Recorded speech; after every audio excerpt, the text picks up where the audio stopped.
Terus bagaimana hubungan dengan anak saya yang sekolah di pesantren? Pak, ini mau nanya. Sudah bersuci atau berwudu. Terima kasih Kemudian Bapak.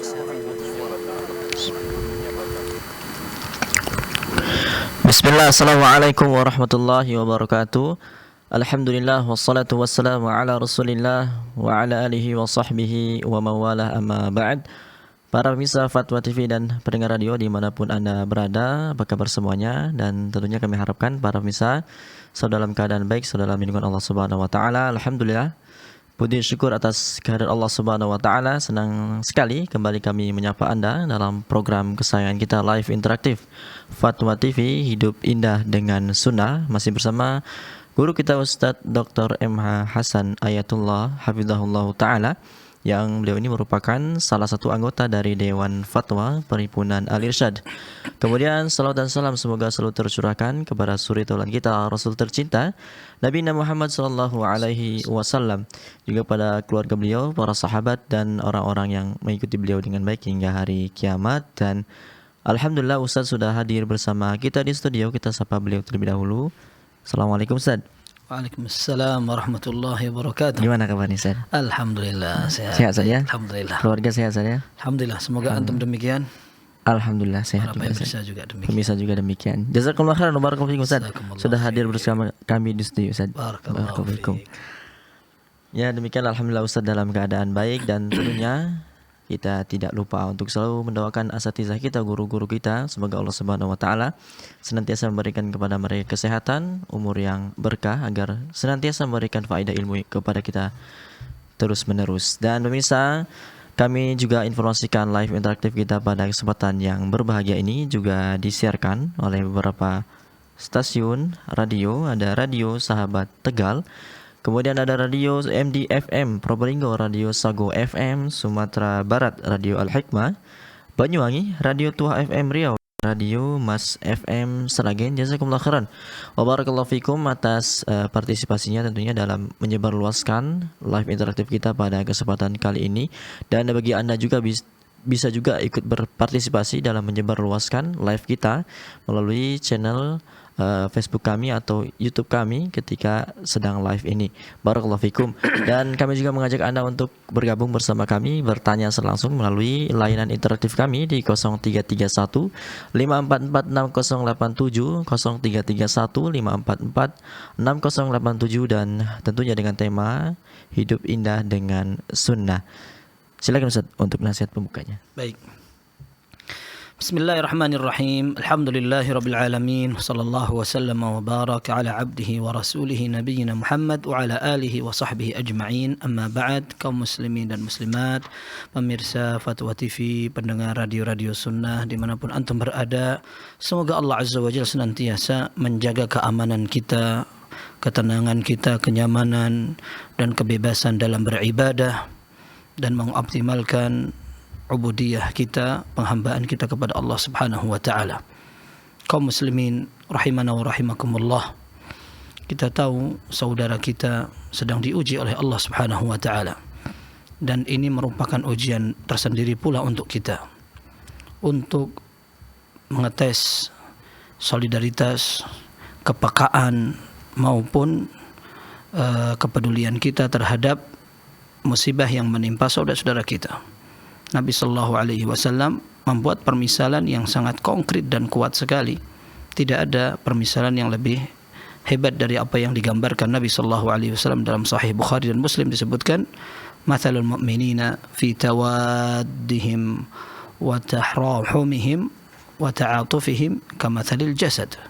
Idza ishtaka minhu 'udhu tada'a lahu sa'irul jasad bis-sahari wal humma."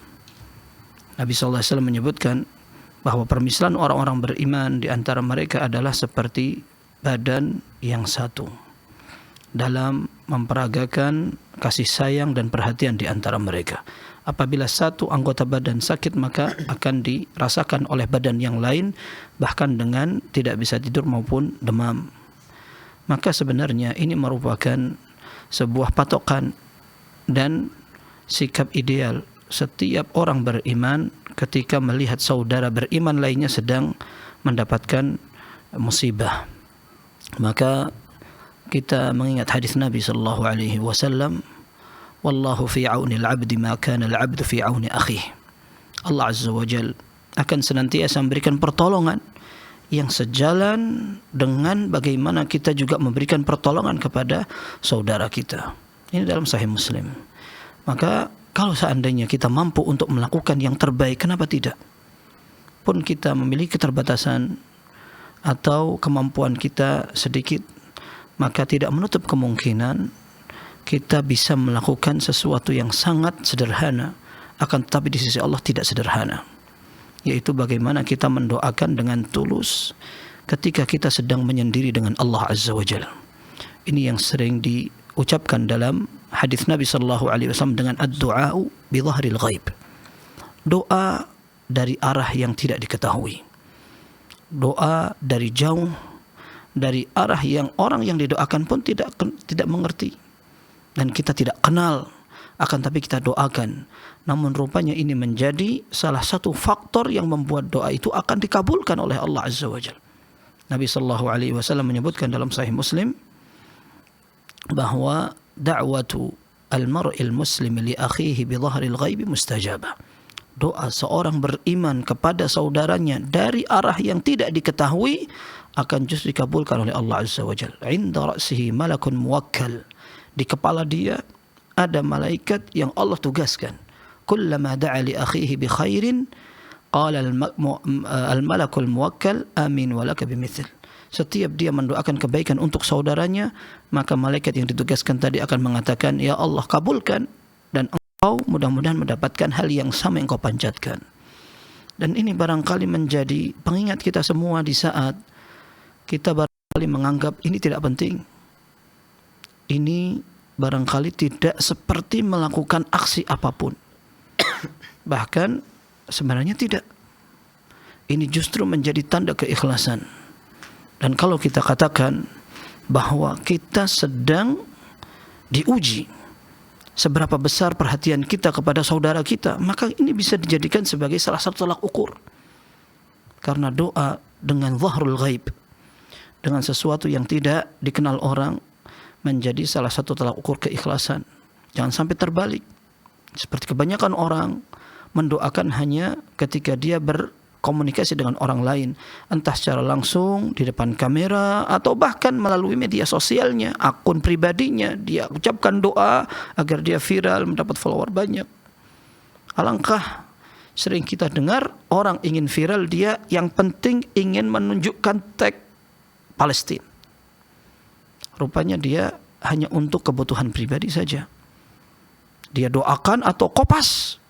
Barangkali dia nggak ngerti bagaimana cara membaca doa itu. Yang penting kopas dan menunjukkan ini saya sedang menunjukkan empati kepada saudara saya. Padahal mungkin dia tidak mendoakan. Dia tersenyum dan mengikuti bagaimana perkembangan akunnya. Na'udzubillah. Na'udzubillah. Dan jangan sampai kita menjadi orang yang hanya memperbaiki topeng kita saja. Sementara di balik tabir dan balik layar kita tidak melakukan apa-apa. Maka ikhwah sekalian, keimanan kita akan dipertaruhkan. Untuk hari-hari ini, kepedulian kita minimal bisa kita tunjukkan di depan Allah Azza wa Jalla dengan doa kita yang tulus. Dan siapa tahu doa itu justru akan lebih kuat daripada usaha orang yang memang tidak sesuai dengan syariat. Wallahu a'lam bissawab. Jazakallahu khairan. Barakallahu fiik. Ya, demikianlah bisa nasihat pembuka dari Ustadz. Semoga apa yang saya sampaikan bermanfaat untuk kita semua. Dan tentunya selalu kita doakan saudara-saudari kaum muslimin di Palestina. Semoga Allah Subhanahu wa taala segera mengangkat musibah yang menimpa mereka dan terus memberikan kesabaran kepada mereka. Dan pemirsa, tentunya kami mengajak Anda untuk bergabung bersama kami, bertanya langsung kepada Ustadz melalui layanan interaktif kami di 0331 544 6087, 0331 544 6087 dengan tema Hidup Indah dengan Sunnah. Kita bacakan Ustadz pertanyaan pertama. Baik, yang sudah masuk. Ada dari Aan Andika di Lampung. Assalamualaikum warahmatullahi wabarakatuh Ustadz. Assalamualaikum warahmatullahi wabarakatuh. Terdapat beberapa versi lafaz Iqamah Ustaz, manakah versi iqamah yang lebih sahih sesuai tuntunan Rasulullah sallallahu alaihi wasallam? Iya, yang pernah saya pelajari bahwa iqamah itu sama dengan azan, akan tetapi dia diwitirkan, ditunggalkan lafaznya. Sementara azan syafa' atau genap, dan hadisnya sama dalam hadis yang diriwayatkan oleh seorang sahabat Nabi sallallahu alaihi wasallam bernama Abdullah ibn Zaid ibn Abdir Rabbih. Ini sahabat hanya meriwayatkan satu hadis, yaitu hadis azan saja. Ada sahabat lain yang bernama Abdullah bin Zaid, tetapi beliau meriwayatkan hadis yang banyak. Ini bukan dengan yang meriwayatkan azan. Disebutkan bahwa beliau bermimpi, ra'aitu rajulan yahmilu naqusan fi yadihi, ada orang membawa lonceng di tangannya. Aku katakan, atabi'un naqus, kamu mau enggak ngejual naqus atau loncengmu? Maka dia balik bertanya, wa ma tasna'u bihi, apa yang kamu pakai? Qala nad'u bihi ila shalah, aku akan pakai lonceng ini untuk memanggil salat. Dia mengatakan, afal adulluka ala ma huwa khairu min dzalik, mau enggak aku ajari kamu cara yang lebih dari itu? Qultu bala, iya mau. Kemudian diajari lafaz azan itu. Kemudian azan yang sering kita dengar, Allahu Akbar, seterusnya sampai rampung. Tsumma ista'khara anni ghaira ba'id, kemudian dia diam. Setelah itu dia mengatakan, wa idza qumta ila shalah qul, kalau kamu mau iqamah, sudah hampir melaksanakan azan, sekarang baca ini. Lalu diajarilah cara iqamah yang sering kita dengar. Ada qad qamatis shalah, kemudian takbir seperti yang sering kita dengar seperti itu. Maka dia mengatakan, thumma asbahtu fa ataitu Rasulullah sallallahu alaihi wasallam fa akhbartuhu bima ra'ait. Maka aku segera bangun, aku lapor ke Nabi SAW, dan Nabi SAW mengatakan, qum ma'a Bilal fa liyu'adzin bihi fa innahu anda sautan minka fa innahu la ru'ya haqqin insyaallah. Kata Nabi SAW, insyaallah itu adalah mimpi yang hak, yang benar. Kamu sekarang bangun sama Bilal, kamu ajarkan kepada dia biar dia yang azan. Kamu talqin dari sebelahnya, karena suara dia lebih lantang. Maka akhirnya diazankan sesuai dengan pelajaran yang disampaikan oleh Abdullah bin Zaid bin Abdir Rabbih tadi. Dalam hadis itu disampaikan bahwa Umar bin Khattab langsung keluar dari rumahnya tergopoh-gopoh, yajur rida'ahu, sampai selendangnya belum sempat dipakai. Baju bagian atas itu ditarik begini saja, kemudian mengatakan, ya Rasulullah, wallahi laqad ra'aitu mithla alladhi ra'a. Ya Rasul, aku sudah melihat apa yang dilihat sama dia di mimpinya. Maka Rasul mengatakan, falillahi alhamdulillah. Maka Rasul mengatakan alhamdulillah. Nah, di hadis tadi disebutkan iqamah seperti yang sering kita dengar. Nah, jadi iqamahnya 11 kalimat. 11 kalimat itu semuanya tunggal kecuali takbir. Takbirnya rangkap 2. Allahu Akbar, asyhadu an la ilaha illallah, asyhadu anna Muhammadar Rasulullah, hayya 'alas shalah, hayya 'alal falah, qad qamatis shalah, Allahu Akbar, la ilaha illallah 11. Baik. Ini hadisnya diriwayatkan oleh Imam Ahmad, Abu Dawud dan lain-lainnya, dan banyak yang mensahihkan, ada yang menghasankan juga. Ada hadis yang disebutkan dalam Sahih Bukhari dan Muslim dari hadis Anas, Rasulullah SAW menyatakan umiran Nabi SAW amara Nabi SAW atau 'allamani Rasulullah SAW al-adhana 17 kalimah wal iqamata 17 kalimah. Nabi SAW mengajarkan azan 17 kalimat, kemudian iqamah 11 kalimat tadi yang kita sebutkan. Ya, atau dikatakan umira Nabi SAW an yaj'al al-adhana syaf'an wal iqamata witran, atau amara Nabi SAW an yashfa' al-adhan wa yutra al-iqamah. Ini lafadznya dalam riwayat Anas bin Malik dalam Sahih Bukhari dan Muslim dikatakan amara Nabi SAW an yashfa' al-adhana wa yutra al-iqamah. Beliau sallallahu alaihi wasallam merintahkan agar azan ini genap, kemudian iqamah menjadi tunggal atau witir, satu begitu, kecuali takbirnya tadi. Nah, ini merupakan madhab jumhur mayoritas ulama, mereka berpegang dengan hadis ini. Ada riwayat lain yang menunjukkan dari hadis Abi Mahdhurah, dan hadisnya sahih juga. Nabi SAW mengajarkan beliau iqamah 17 kalimat, mirip azan sudah, hanya ada tambahan qad qamatis shalah, sisanya plek sama azan. Jadi asyhadu alla ilaha illallah 2 kali, asyhadu anna Muhammadar Rasulullah 2 kali, hayya 'alas shalah, hayya 'alal falah 2 kali, qad qamatis shalah, Allahu akbar, la ilaha illallah. Nah, ini dipraktikkan sebagian mazhab. Baik mana yang lebih rajih? Dua-duanya boleh karena ada riwayatnya dan dua-duanya sahih. Maka kalau seandainya ada orang menggunakannya dua-dua itu, maka dia melakukan sunnah. Sebagian ulama mengatakan praktekkan aja dua-duanya. Praktekkan dua-dua, terkadang ini, terkadang ini. Akan tetapi bisa juga seorang mengambil mazhab yang paling dikenal di tengah masyarakatnya agar tidak membuat gaduh. kegaduhan itu bukan berarti karena orang melakukan kesalahan, tetapi bisa jadi orang tidak kenal, sehingga dia tidak siap ketika melihat ada sebuah ajaran baru dianggap sesat dan seterusnya. Maka ketika orang-orang tidak terbiasa, kita imam mengajarkan, mengenalkan, atau kita pilih mazhab yang memang dipakai dan sesuai dengan dalil pula. Dan itu ada dalilnya, sahih, sudah selesai, tidak ada masalah. Jadi tidak perlu disalahkan yang lain. Kalau ada iqamah yang lain, wallahu alam, ada sifat ketiga, dan ini wallahu alam dinukil dari Imam Malik bahwa iqamahnya ditunggalkan. Qad qamatis shalah, Allahu akbar, la ilaha illallah. Ada itu mazhab seperti itu. Akan tapi yang jelas, selama itu semua ada dalilnya, tidak apa-apa dipraktekkan. Hanya perlu bijak dalam menerapkan di tengah masyarakat yang barangkali tidak siap untuk menerima perbedaan. Ini juga perlu dipertimbangkan. Wallahu a'lam bishawab. Berarti untuk perbedaan lafaz tidak ada Ustaz ya? Ya tidak ada, hanya mungkin Jumlah hitungan aja seperti itu. Barakallahu fikum Ustaz. Barakallahu Jazakumullah khairan. Ya, demikianlah kepada saudara Aan Andika di Lampung. Jazakumullah khairan wa barakallahu fikum atas pertanyaannya. Semoga Allah Subhanahu wa taala senantiasa memberikan hidayah dan taufik kepada yang bertanya, keluarga dan pemirsa sekalian. Kembali kami mengajak Anda di waktu yang banyak ini untuk bergabung bersama kami, bertanya langsung kepada Ustadz melalui layanan interaktif kami di 0331 544 6087, 0331 544 6087. Hidup indah dengan sunnah. Kembali Ustadz, kita bacakan pertanyaan yang sudah masuk dari Abu Muhammad di Aceh, Kabupaten Aceh. Assalamualaikum warahmatullahi wabarakatuh Ustaz. Assalamualaikum warahmatullahi wabarakatuh. Apa hukum seorang anak membantu ibunya memasak untuk sebuah acara perayaan agama yang tidak dituntunkan dalam syariat atau tidak ada tuntunannya dalam syariat? Dan bagaimana hukum memakannya Ustaz? Baik itu masalah khusus yang dibuat oleh ibu, masakan khusus maksudnya yang dibuat oleh ibu untuk perayaan tersebut, maupun yang diberikan oleh orang lain. Barakallahu fikum. Baik.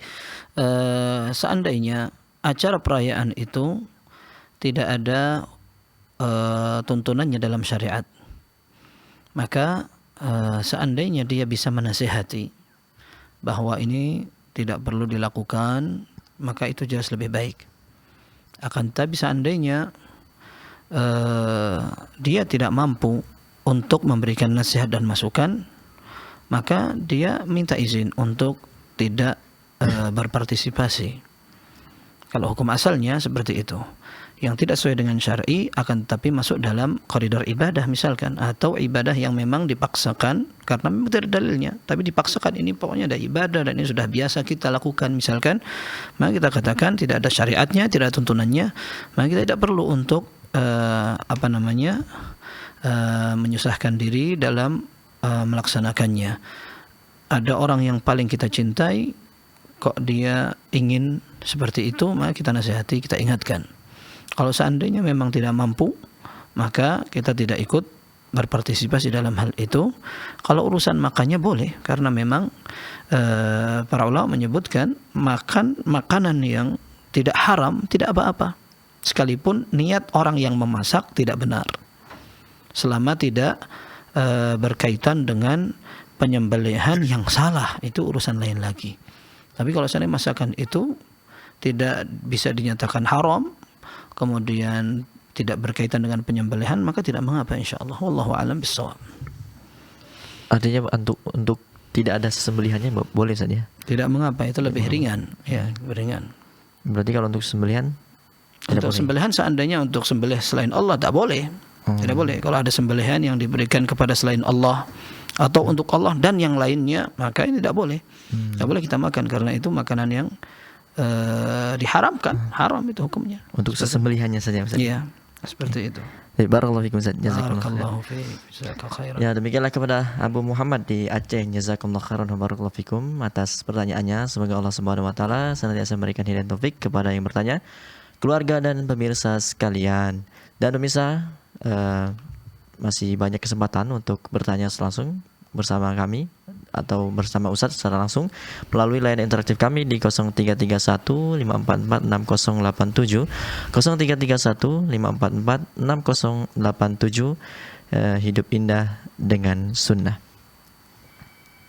Ya. Langsung Ustadz kita bacakan pertanyaan selanjutnya Ustadz. Ada dari Abu Muhammad Afifuddin di Jawa Barat. Assalamualaikum warahmatullahi wabarakatuh, Ustaz. Assalamualaikum warahmatullahi wabarakatuh. Ustaz, jika air yang digunakan keruh, misal air gambut, maka apakah boleh meninggalkan berkumur dan memasukkan air ke hidung ketika berwudu, Ustaz? Baik. Menggunakan air yang sudah berubah warnanya atau bercampur dengan barang lain, kalau seandainya yang bercampur itu barang najis, maka kita tidak ingin membahas lagi. Akan tapi jika seandainya yang bercampur itu adalah barang yang suci, meskipun sebenarnya para ulama ketika membagi air, ada yang mengatakan ada air suci yang mensucikan, ada air yang tidak bisa mensucikan alias najis. Nah, ada sebagian ulama menyebutkan tidak perlu dibagi 3, cukup 2 saja. Yang satu air suci, yang satu air tidak suci, selesai. Karena biasanya kalau sudah disebutkan air, maka air yang tidak murni alias sudah dicampur tidak akan disebut kecuali lebih detail. Contoh, oh ini air teh, ini air es, ini air kopi, ini air adonan, dan seterusnya. Nah, kalau seandainya kan orang ketika mengatakan ini air, berarti ini maksudnya adalah air yang masih murni. Baik, sekarang kalau ada air kecampur dengan sesuatu yang suci, contoh aja seperti tadi yang disebutkan, kemudian air itu sudah berubah fungsi atau berubah warna, ya, sebagian ulama mengatakan tidak boleh lagi menggunakan itu, dan ini menurut pendapat mayoritas ulama. Mayoritas ulama mengatakan tidak boleh bersuci dengan air yang sudah sampai kecampur dan warnanya berubah. Sebagian ulama, dan ini pendapat kuat juga, mengatakan boleh. Kenapa? Karena air itu masih suci sekalipun sudah berubah warnanya. Di antara dalilnya adalah firman Allah, wa in kuntum junuban fattahharu fa illam tajidu ma'an fa illam tajidu ma'an fatayammamu sa'idan thayyiba. Kalau kalian junub, ya sudah, kalian bersuci. Kalau kalian tidak dapat air, maka kalian bisa bertayamum dengan debu yang suci. Nah, di sini disebutkan airnya umum, tidak khusus air yang tidak berubah, air yang tidak bercampur dengan yang lain, dan seterusnya. Ada dalil yang lebih tegas. Dalam Musnad Imam Ahmad, Sunan Abi Dawud, disebutkan dari sahabiyah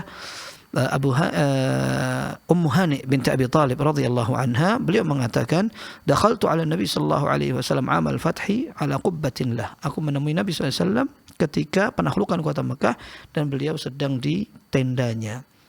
Fa wajadtuhu yaghtasilu bima'in fi sahfatin wa fiha atharul ajin. Ternyata aku mendapati Nabi SAW baru saja mandi dari air yang terletak di sebuah baskom besar. Ternyata di baskom itu ada bekas adonan roti. Nah, sehingga itu otomatis, kata para ulama, campur itu. Kalau adonan itu tidak bakal dia bersih begitu, enggak. Otomatis dia ada kecampuran gandum, tepung, dan semacamnya. Ternyata dipakai oleh Nabi SAW sebagai alat mandi. Ya, masa sedikit itu cukup untuk mandi? Cukup. Nabi SAW kalau mandi tidak banyak-banyak.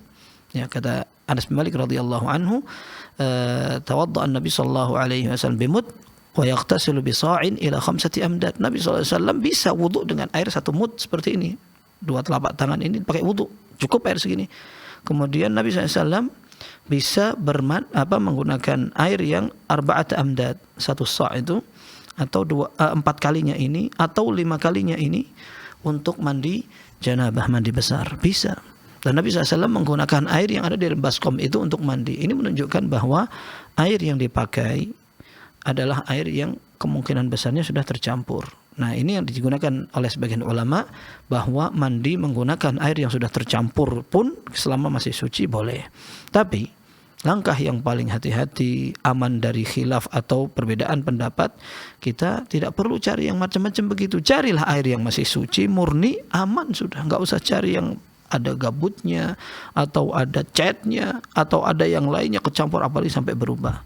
Wallahu a'lam bissawab. Baik, Ustaz. Katakanlah tadi sah, Ustaz, ya, menggunakan air gambut tadi, Ustaz, ya. Iya. Tapi ini dia itu untuk berkumur gitu, Ustaz, dan memasukkan air. Mungkin itu nanti berbahaya Itu begitu Ustaz? urusan lain, karena yang ditanyakan biasanya berkaitan dengan keabsahan wudhunya. Gitu ya. Seperti itu. Itu pun nanti juga berkaitan dengan apa hukum wudhu, karena khilaf di antara ulama, sebagian mengatakan berkumur itu wajib. Sementara mayoritas mengatakan sunnah. Ada yang mengatakan wajib karena Nabi SAW dalam sebuah hadis yang sahih disebutkan, "Idza tawadda'ta famadmid." Kalau kamu wudu maka kamu berkumurlah. Nah, ini perintah, dan perintah ini masuk ke dalam ranah wajib. Selama tidak ada yang memalingkan dari wajib ke sunnah. Nah, adapun jumhur wallahu alam, mereka menganggap bahwa madmadah atau berkumur itu sunnah. Jadi selesai, enggak ada masalah. Dia enggak kumur saja tidak apa-apa, apalagi kumur menggunakan air yang masih diperselisihkan itu. Selama dia masih suci. Seperti itu, wallahu a'lam bishawab. Barakallahu fikum Ustaz. Jazakumullah khairan. Barakallahu fiik. Ya, demikianlah kepada Abu Muhammad Afifuddin di Jawa Barat. Jazakumullah khairan barakallahu fikum atas pertanyaannya. Semoga Allah Subhanahu wa taala senantiasa memberikan hidayah dan taufik kepada yang bertanya, keluarga dan pemirsa sekalian. Kembali kami mengajak Anda untuk bergabung bersama kami, bertanya langsung kepada Ustadz melalui layanan interaktif kami di 0331544687, 0331544687, dan tentunya dengan tema yang sangat menarik, yaitu hidup indah dengan sunnah. Ya, ada penelpon yang bergabung Ustadz, kita sapa terlebih dahulu. Ada Bu Siti di Palangkaraya. Assalamualaikum warahmatullahi wabarakatuh. Waalaikumsalam warahmatullahi wabarakatuh. Ya, silakan Ibu. Mau tanya ke Ustadz. Assalamualaikum Ustadz. Assalamualaikum warahmatullahi wabarakatuh. Silakan. Apa nih Ustadz, saya mau bertanya masalah penghafal Al-Quran. Anak yang menghafal Al-Quran, itu hadisnya kurang lebih, saya kurang hafal. Anak yang menghafal Al-Quran nanti ketika di akhirat nanti ya, orang tuanya dikasih mahkota dari cahaya ya. Iya. Nah, itu apa khusus untuk anak yang hafal 30 juz? Ya. Atau anak yang meskipun hafalannya misalnya cuma 10 juz, 15 juz, tapi anaknya itu udah berusaha menghafal. Saya itu punya anak 4, tapi nggak ada yang hafal 30 juz, itu nggak bisa mereka. Nah, ini katanya susah Umi, setiap dia saya pondokin semua, anak saya 4-nya saya pondokin, tapi nggak bisa, mereka nggak bisa menghafal sampai 30 juz gitu. Saya mau bertanya, apakah orang tua tetap mendapat syafaatnya itu, kemudian bisa bagikan pada saya bagaimana tipsnya supaya anak-anak saya ini bisa menghafal Al-Quran dengan cepat, jadi anak yang cerdas. Karena saya selalu mendoakan anak saya jadi anak yang cerdas, yang kuat hafalannya, bisa jadi hafiz Quran, selalu saya doakan. Tapi saya juga nggak tahu anak saya seperti itu dikasih Allah. Kalau untuk yang lain-lainnya, anaknya pintar-pintar aja, nggak ada yang nakal. Yang nakal ya remaja biasa gitu, nggak ada yang aneh-aneh gitu. Termasuk kalau saya termasuk anak yang soleh lah, mereka nggak ada yang nakal-nakal. Cuman untuk hafal Al-Qurannya mereka susah gitu. Mohon tipsnya Ustaz. Syukran Ustaz jawabannya. Assalamualaikum. Waalaikumsalam warahmatullahi wabarakatuh. Silakan Ustaz. Baik. Betul, hadis itu sahih, dan untuk orang yang menghafal Al-Quran, dia akan mendapatkan keistimewaan, kemuliaan, keutamaan seperti itu. Minimalnya dia akan bersama para malaikat. Al-mahir bil Quran ma'as safaratil kiramil bararah. Orang yang pandai sekali dalam baca Al-Quran, dia akan bersama dengan para malaikat. Dan untuk membahagiakan orang tua pun demikian. Tapi bukan berarti orang yang hafalannya sedikit dia tidak mendapatkan kemuliaan. Dan mudah-mudahan pahala itu sudah dapat. Pahala itu insya Allah sudah dapat, semoga. Dan sebenarnya jangankan dalam masalah hafalan lengkap atau tidak lengkap, anak itu pun menjadi amal soleh orang tuanya. Ketika mereka membaca Al-Quran, orang tuanya yang memacu mereka untuk menghafalkannya, insya Allah pahalanya akan mengalir ke orang tuanya, insya Allah itu. Ya, adapun nanti nggak dapat mahkota atau tidak, nanti banyak pahalanya insya Allah. Dan ana sampaikan ini yang lebih penting, ya, lebih penting bahwa menghafal Al-Quran masih bisa dilakukan sekalipun tidak di masa-masa belajar. Kalaupun seandainya mereka susah untuk menghafalkan sampai 10 juz sekarang karena sibuk juga dengan pelajaran yang lain, nanti juga akan ada kesibukan seterusnya, tidak ada masalah. Tapi tetap didorong untuk menghafalkan, tambah mungkin untuk tahun ini tambah 2 juz, tahun depannya 2 juz, nggak ada masalah, itu bagus. peraturan pesantren aja, santri bisa nambah hafalan 1,5 juz itu biasa sekali dalam 1 tahun. Maka kalau sudah 10 juz, alhamdulillah banget, itu sudah banyak. Nanti tinggal dia sudah punya pengalaman. Menghafalkan 10 juz itu adalah pengalaman baik sekali, modal yang kuat, sehingga untuk nambah 2 juz per tahun insya Allah tidak berat. Nanti ketika dia selesai dari kuliah, dia misalkan bisa nambah 8 juz, berarti kan sudah 18, tinggal 12 lagi.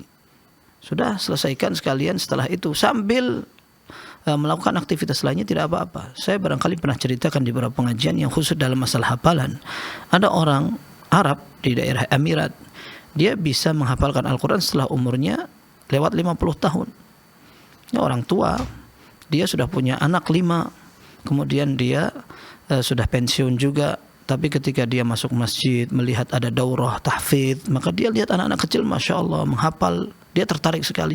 Akhirnya dia berazam, bertekad untuk menghafal Al-Quran. Akhirnya karena dia orang tua, dia usianya itu sudah waktu itu 51 atau 52. 51 kalau tidak salah. Akhirnya dia menghafal. Karena orang tua, lambat juga dia. Sehingga butuh waktu 9 tahun untuk menghafalkan. Hatam dia. Selesai. Dan anak-anaknya yang 5 itu disuruh untuk menghafalkan Al-Quran dan jadi hafidz semua. Artinya menghafal Al-Quran di usia tua masih bisa. Nih sekarang belum apa-apa, berat betul, nggak ada yang bilang itu menjaga hafalan itu mudah, nggak ada. Nabi SAW menyatakan ta'ahadu hadzal Quran fallati nafsi bihi huwa ashaddu tafallutan minal ibli fi uquliha. Kalian harus sering-sering jaga murajaah baca ini. Kalau enggak, dia akan lebih cepat hilang, lebih cepat daripada onta yang lepas dari ikatannya. Kalau dia tidak diikat, onta itu akan jalan. Tapi jalan kemana nggak ngerti sampai hilang. Nggak ada itu onta balapan lari itu tadinya cepat, enggak, pelan. Tapi kalau nggak diikat dia hilang. Hafalan itu lebih cepat hilangnya daripada onta yang jalan seperti itu. Maka memang harus diulang-ulang terus. Dan memang tidak gampang. Dan itu ada pahalanya semua dan bukan tidak mungkin. Sekarang hafal 10 juz, alhamdulillah, itu sudah banyak itu. Terus insya Allah dihafalkan. Saya punya kawan, dia hatamnya ketika dia sedang studi S1. Padahal studi S1 di Fakultas Hadis berat sekali, saya rasakan sekali berat sekali. Tapi kawan saya itu justru bisa menyelesaikan hafalannya ketika dia studi S1 itu. Dan dia berkali-kali ngomong sama saya, ya, antum enak sudah selesai, ana belum. Jadi kemana-mana kalau saya membawa buku hadis ana hafalkan itu, dia menghafalkan Al-Quran. Kata dia, saya merasa berat sekali karena saya belum hatam. Ente enak tinggal ngapalin hadis aja begitu. Tapi alhamdulillah selesai dia. Selesai, setorkan, hatam, hafid. Artinya itu mungkin. Itu memungkinkan sekali. Dan terus dimotivasi, mudah-mudahan bisa selesai. Dan insya Allah semuanya bisa. Insya Allah, bi'idznillah bisa. Insya Allah, wallahu a'lam bissawab. Itu bisa. Untuk tips khusus itu nggak ada saja? Ada banyak tipsnya yang disampaikan oleh para ulama, seperti antaranya pilih waktu yang tepat, seperti sebelum subuh, karena otak itu masih encer sekali. Orang baru bangun, kemudian dia siap untuk sholat malam, itu waktu yang paling ideal, kata Khatib al-Baghdadi. Kemudian setelah itu kalau nggak bisa waktu sebelum subuh, maka setelah subuh, karena dia belum aktivitas banyak. Kemudian ada lagi waktu malam. Waktu malam itu bagus sekali. Beliau mengatakan waktu lail anfa' min waqtin nahar, kata Al-Khatib al-Baghdadi. Waktu malam itu lebih kuat daripada hafalan ketika di waktu siang. Kemudian pilih tempat. Dia mengatakan, Al-Khatib al-Baghdadi meninggal 463. Beliau mengatakan wa ajwadu amakinil hifdzil ghuraf. Beliau mengatakan tempat yang paling bagus untuk menghafal itu tempat tertutup. Al-ghuraf itu bukan mesti kamar, akan tapi tempat tertutup. Kalau dulu orang punya rumah kan gak macam-macam banget, tapi yang penting tempat tertutup itu akan lebih mendukung untuk menghafal. Disebutkan oleh para ulama, orang yang pengen menghafal di tengah kebun, taman, atau air yang terjun, itu malah bikin dia kehilangan konsentrasi. Kemudian berikutnya, waktu yang lebih ideal ketika dia dalam kondisi tidak lapar, tidak kenyang. Ya, jadi ideal gitu. Kalau kekenyangan dia ngantuk, kalau terlalu lapar dia nggak kuat. Jadi idealnya itu waktu dalam kondisi fit seperti itu. Kemudian harus distorkan, karena dia nggak ngerti. Kalau dia ngapalin sendiri, dia akan tidak ngerti kalau ada yang salah. Nanti kalau lancar, dia lancarnya salah, harus kerja 2 kali untuk membenahi hafalan yang sudah terlanjur lancar ternyata salah. Kemudian berikutnya dia usahakan untuk istiqomah. Istiqomah itu artinya rutin dan dalam ukuran yang meskipun tidak banyak. Kalau banyak tapi berhenti, itu nanti akan hilang dan untuk memulainya berat lagi. Tapi sedikit demi sedikit, tiap hari misalkan 1 ayat. Ini orang kadang-kadang itu sudah merasa minder untuk menghafalkan. Masa setiap hari 1 ayat, mending gak usah. Salah kayak gitu. Kalau seandainya dia pasang 1 hari 1 ayat, atau mungkin 1 ayat ini tidak pasti karena 1 ayat ada yang panjang ada yang pendek, tapi bisa dilihat dari mushaf itu kan 15 baris. Dalam satu mushaf Madinah itu 1 halaman itu kan 15 baris. Mungkin dia patok sehari saya ingin menghafalkan 3 baris aja, berarti 1 halaman bisa habis dalam 1 minggu misalnya. Nggak apa-apa itu. Dia bikin kertas, hari ini tanggal sekian Anda menghafalkan 3 baris, setorkan sama kawan, insya Allah bisa itu. Nah, itu bisa dipraktekkan, insya Allah bisa dipraktekkan, insya Allah bisa seperti itu. Kemudian bisa banyak mendengar. Para ulama juga menasihatkan, usahakan jangan banyak maksiat gitu. Dan maksiat karena itu merusak. Para ulama banyak yang menyebutkan maksiat itu bisa menghilangkan kekuatan hafalan. Jadi ya usahakan untuk ya menjauhi tontonan, pergaulan dan seterusnya. Seperti itu, wallahu a'lam bishawab. Kalau untuk waktu murojaah gitu ada nggak waktu khusus murojaah? Ya, murojaah bisa dilakukan dalam waktu salat. Kemudian ketika dia pagi hari, kalau dia sudah selesai pagi hari bisa dimanfaatkan murojaah, dan itu waktu yang paling ideal. Jadi kalau mau dipilah-pilah, waktu yang paling ideal untuk ngapa-ngapain itu pagi. Bisa dipakai untuk membaca yang butuh konsentrasi penuh, bisa dipakai untuk menghafal gitu. Dan memang menghafal lebih berat dari membaca. Maka para ulama mengatakan pagi itu untuk menghafal gitu. Karena memang waktu yang paling ideal pagi hari.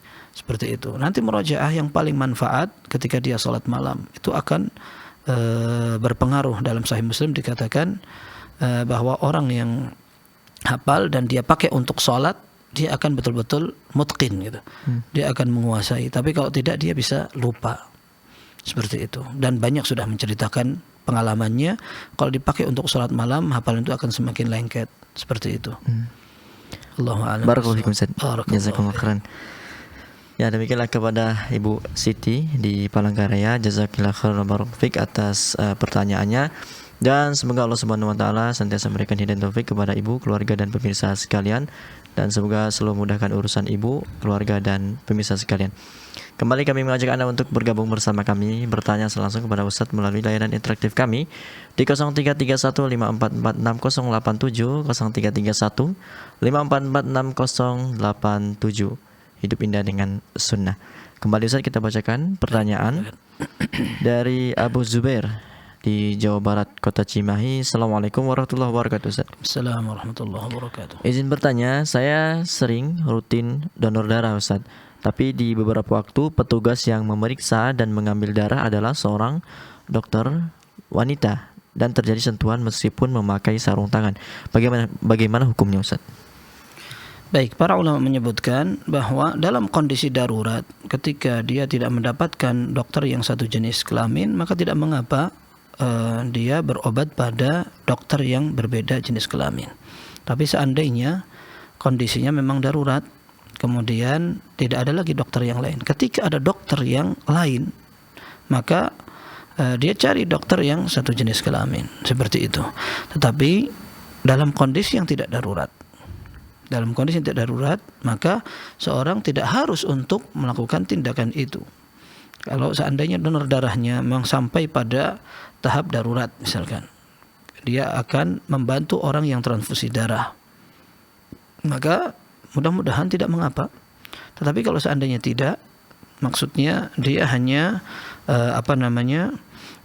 melakukan rutinitas aja, setiap 4 bulan sekali ingin berdonor misalkan, maka dia bisa tanya, ada nggak dokter laki-lakinya gitu. Kalau seandainya ada dokter laki-laki, maka dia minta yang laki-laki, kan bisa, itu boleh itu. Kalau memang ada, insya Allah akan disediakan. Kalau seandainya mereka katakan ada, tapi mungkin nunggu besok karena sekarang jam piketnya sudah habis, ya sudah besok aja gitu. Insya Allah tidak mengapa seperti itu. Itu bukan orang kolot, bukan orang yang terlalu kaku dan sebagainya. Ini untuk menjaga agar kita lebih aman dari fitnah. Wallahu a'lam bishawab.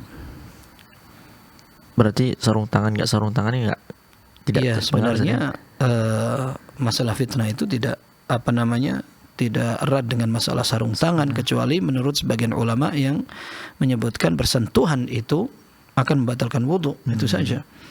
Ya, tapi kita sedang tidak membahas masalah itu, karena orang donor dia biasanya tidak berhubungan dengan waktu sholat gitu. Kalau ada waktu sholat otomatis dia sholat dulu gitu. Tapi biarpun dia sudah sholat, nah sekarang dia akan berobat seperti itu, maka jawaban tadi insyaallah yang bisa berkaitan dengan itu. Barakallahu fiikum Ustaz. Jazakumullah khairan. Barakallahu fiik. Ya, demikianlah kepada Abu Zubair di Cimahi. Jazakumullah khairan wa barakallahu fikum atas pertanyaannya. Semoga Allah Subhanahu wa taala senantiasa memberikan hidayah taufik kepada yang bertanya, keluarga dan pemirsa sekalian. Di sisa waktu yang ada ini, kembali kami mengajak Anda untuk bergabung bersama kami, bertanya langsung kepada Ustadz melalui layanan interaktif kami di 0331544687, 0331544687 dengan tema Hidup Indah dengan Sunnah. Kembali Ustadz kita bacakan. Baik. Pertanyaan dari Adelia di Jawa Barat, Kabupaten Bandung. Assalamualaikum warahmatullahi wabarakatuh. Waalaikumsalam warahmatullahi wabarakatuh. Ustadz izin bertanya, bapak saya sudah meninggal, saya anak tunggal. Mohon bimbingannya Ustadz, amalan apa yang bisa saya lakukan untuk bisa bermanfaat buat bapak saya Ustadz? Iya, masih banyak aktivitas yang bisa dikerjakan. Seperti diantaranya ada hadis yang disebutkan oleh kalau tidak salah sahabat Abu Usaid As-Sa'idi radhiyallahu anhu. Beliau satu saat sedang di majlis Nabi sallallahu alaihi wasallam, idz aqbala rajulun faqala ya Rasulullah ma baqiya alayya syai'un min birri walidayya ba'da mautihima. Ya Rasul, apa yang tersisa untukku untuk berbakti kepada orang tua setelah kedua orang tuaku meninggal? Maka kata Nabi sallallahu alaihi wasallam, as-salatu alaihima, mendoakan keduanya, wal istighfaru lahuma, memintakan ampun kepada Allah untuk keduanya. Kemudian wasilatul rahmi allati la tusalu illa bihima, dan menyambung silaturahmi yang memang dulu tidak tersambung kecuali dengan melalui perantaraan keduanya. Kemudian wal ihsanu ila sadiqihima, atau wa ikramu asdiqaihima, memuliakan kawan-kawannya. Hadis ini lemah, akan tetapi dari per masing-masing dari poinnya didukung dengan banyak hadis yang sahih. Itu juga disebutkan di antaranya tadi disebutkan kelewat wa infadhu wasiyihima ba'da mautihima, menunaikan wasiat setelah meninggal keduanya. Jadi ini masing-masing dari potongan tadi itu ada pendukungnya dari dalil-dalil yang lain. Contohnya mendoakan orang tua, kemudian menunaikan wasiat, kemudian berusaha menjaga nama baik orang tua, menyambung hubungan yang baik kekerabatan, bahkan menghormati orang lain yang akan membuat mereka mendoakan orang tua. Ini merupakan tanda bahwa anak ini perhatian kepada orang tuanya. Nah, para ulama menyebutkan bahwa orang tua yang meninggal masih memiliki hutang, ini harus diperhatikan. Kalau seandainya orang tua meninggal tidak meninggalkan warisan, maka memang secara fikih tidak wajib untuk ahli waris untuk membayar hutang orang yang sudah meninggal tanpa meninggalkan harta warisan. Akan tetapi secara tinjauan berbakti, maka ini otomatis menjadi tuntutan ahli waris. Karena orang yang meninggal masih punya hutang, dia akan dihadapkan pada kenyataan yang susah. Dia akan dimintai pertanggungjawab oleh Allah Azza wa Jalla. Tidak akan masuk surga dia. Bahkan orang yang sudah mati syahid pun dalam Sahih Muslim disebutkan yughfaru lisyahidi kullu syai'in illa ad-dain. Orang yang sudah mati syahid, dia akan diampuni segala sesuatu kesalahannya kecuali hutang. Maka kalau ada anak yang ingin berbakti kepada orang tua, pertama kali yang akan dikerjakan adalah mengurus jenazahnya, kemudian setelah itu mencari hutangnya, kemudian dilunasi. Kalau ada wasiat ditunaikan. Kalau ada warisan dibagi secara syar'i. Karena warisan itu seringkali numpuk dan akhirnya menimbulkan permusuhan. Maka ketika seorang ingin menghindari konflik keluarga, bagi saja warisan itu dengan tata cara syariat. Repotnya sudah membagi warisan, berusaha untuk meridhakan, merelakan yang ini atau yang semacamnya, tapi tidak sesuai dengan syariat. Akhirnya Allah juga enggak ridha. Jadi semakin runyam itu hubungan kekerabatan dan keluargaan. Maka bagi warisan itu dengan tata cara yang syar'i. Kemudian tadi usaha untuk terus mendoakan, kemudian menunaikan nasihat-nasihatnya, menjaga nama baiknya, memuliakan kawan-kawannya, perhatian kepada mereka sehingga mereka akan mudah untuk mendoakan dan menjadi amal baik jariyah untuk orang tuanya. Wallahu a'lam bishawab. Jazakallahu khairan. Barakallahu fikum. Jazakumullahu khairan. Ya, demikianlah kepada Adelia di Bandung. Jazakallahu khairan wa barakallahu fikum atas pertanyaannya. Semoga Allah Subhanahu wa taala senantiasa memberikan hidayah taufik kepada yang bertanya, keluarga dan pemirsa sekalian.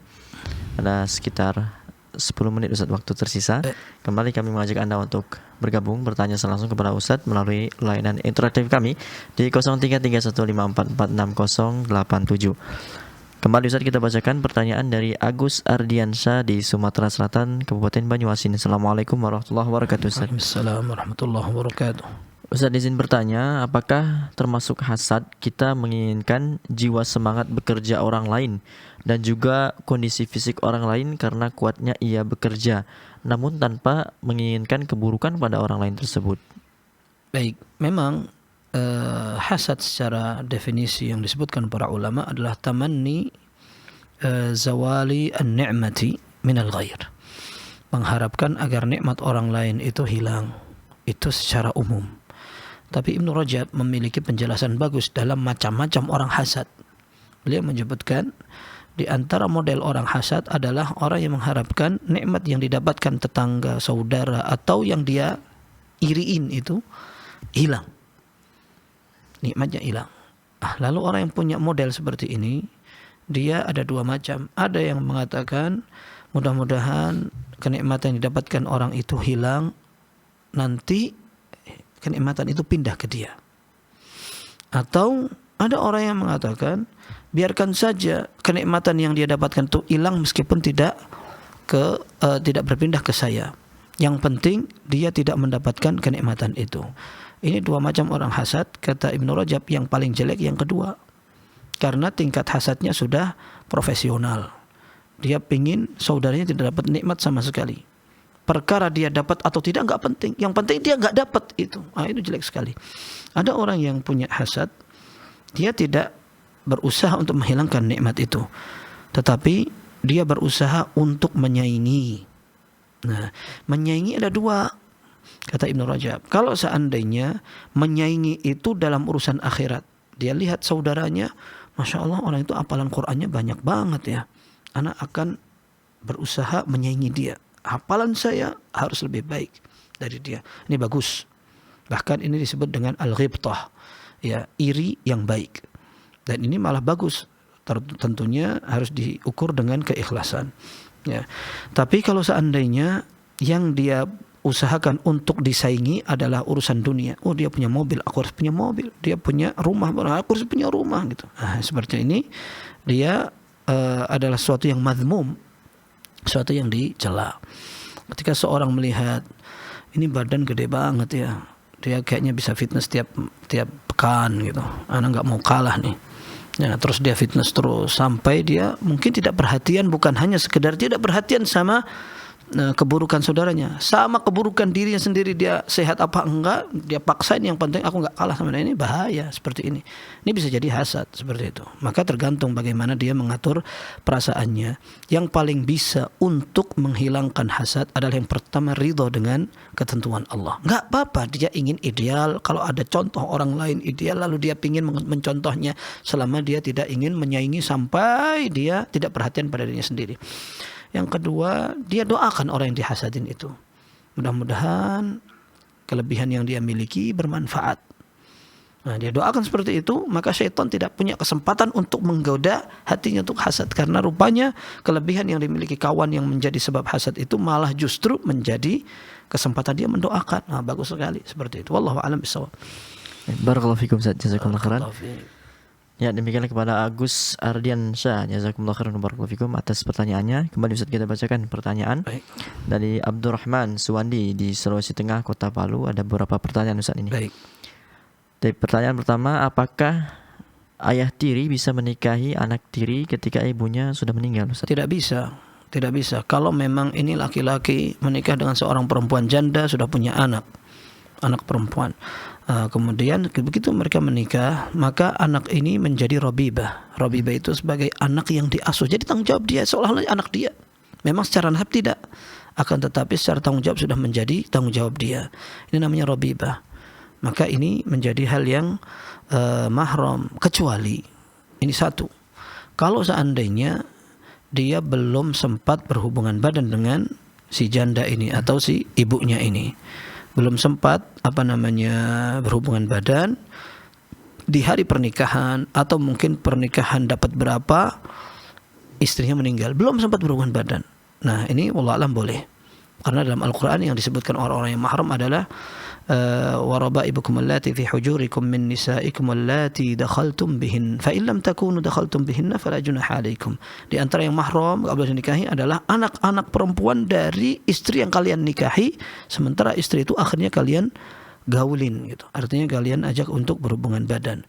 Kalau belum diajak berhubungan badan, maka tidak mengapa, itu anak-anak itu masih bisa dinikahin, seperti itu. Baik. Baik Ustaz.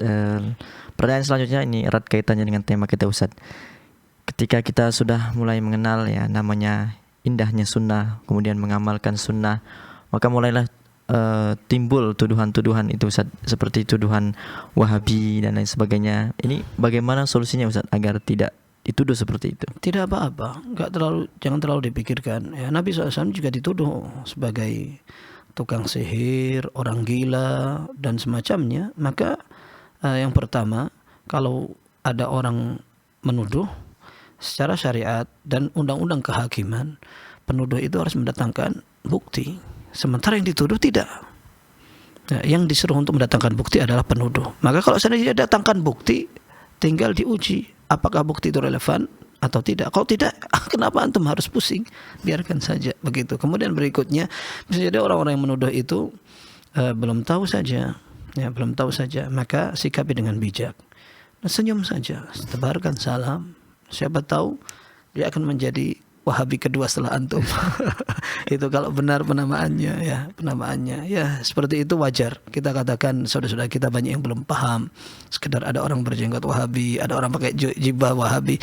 Dulu itu seperti itu, contoh-contoh yang realnya itu yang kelihatan. Tapi sekarang alhamdulillah banyak orang-orang berjubah.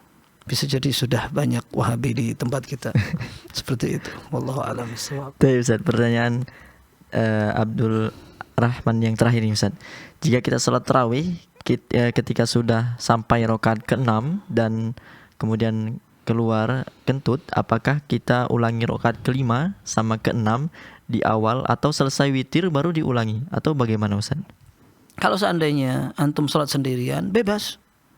Artinya antum tidak perlu mempertimbangkan salat witir dulu. Antum selesaikan dulu itu salat yang yang tadi batal 5, 6, baru 7, 8, baru setelah itu witir. Tapi kalau antum salat berjamaah di tarawih, otomatis antum akan berusaha untuk mengikuti imam. Karena dalam hadis disebutkan innahu man qama ma'al imami hatta yansarif kutiba lahu qiyamul lailah. Orang yang bisa salat bersama imam sampai selesai maka akan dituliskan salat semalam suntuk. Otomatis antum ikuti imam, jangan mempertahankan salat yang tadi hilang itu gara-gara buang angin.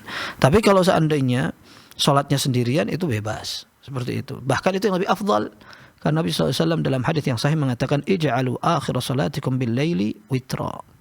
Jadikan salat penutup kalian adalah salat witir. Bagian akhir sekali. Itu. Jadi kita salat malam dulu yang 2 rakaat, setelah itu ditutup dengan witir.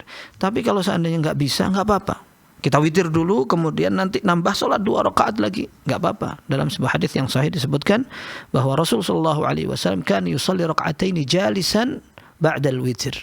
Rasulullah SAW pernah sholat 2 rakaat witir, setelah sholat witir, sholat 2 rakaat sambil duduk. Ini menunjukkan bahwa sholat malam,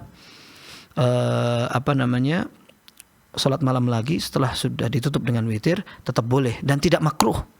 Jadi Imam Nawawi rahimahullah tidak makruh seperti itu, boleh-boleh saja. Tapi kalau ideal atau tidak, yang paling ideal kalau dia bisa menjadikan witir sebagai salat yang akhir, seperti itu. Wallahu a'lam bishawab.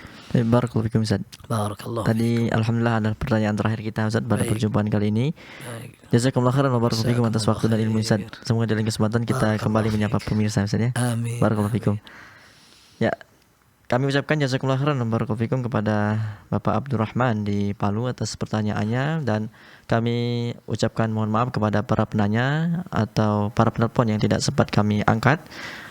Karena keterbatasan waktu yang ada, berakhir sudah live interaktif kita pada kesempatan kali ini. Tapi jangan khawatir, Anda dapat terus menyaksikan live interaktif Fatwa TV dari Senin hingga Jumat. Dan bagi Anda yang ingin mengetahui informasi seputar Fatwa TV, Anda dapat mengunjungi website kami di www.fatwatv.id. Kemudian untuk mengupdate tanya jawab, dapat mengunjungi website kami di www.dewanfatwa.com/tanya jawab.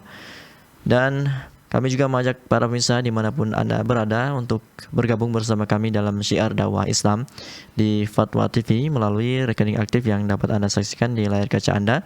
Kami mengajak kaum muslimin dimanapun berada untuk bergabung bersama kami dalam syiar dakwah Islam di Fatwa TV melalui rekening aktif yang dapat Anda saksikan di layar kaca Anda. Semoga apa yang Ustaz sampaikan pada kesempatan kali ini bermanfaat untuk kita semua. Kita akhiri perjumpaan kita dengan doa kafaratul majelis. Subhanakallahumma wa bihamdika asyhadu an la ilaha illa anta astaghfiruka wa atubu ilaik. Sallallahu ala sayyidina Muhammad. Wassalamualaikum warahmatullahi wabarakatuh. Ya Allah. Terus bagaimana hubungan dengan anak saya yang sekolah di pesantren? Pak, ini mau nanya. Sudah bersuci atau berwudu, Terima kasih kemudian Bapak. bersentuhan dengan suami atau